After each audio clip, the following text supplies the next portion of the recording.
Okay, yung WWH at saka SICBA.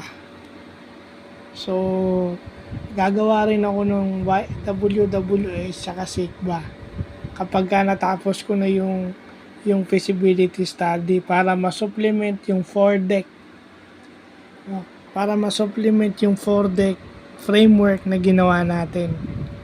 Yun na yung after magtuloy-tuloy yung flow ng project. So, lalagay natin yan.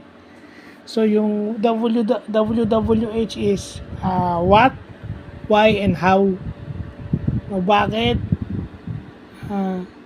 ano, bakit, at paano. Tagalog. So, yun naman ang importante pag may magbabago eh. Kailangan maipaliwanag yun. At saka yung SICBA. Yung SICBA formula, yung situation, impact, change, benefit, and action.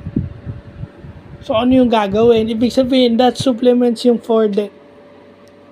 Kasi may opportunities and benefits doon, di ba? Pero ang kaibahan nun, if ever magtuloy-tuloy yung project. Ba, year 1, year 2, year 3, year 4, year 5. Usually projects, usually 5 to 7 years. Yun ang projection.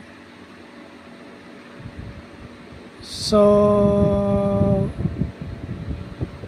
yun lang pa.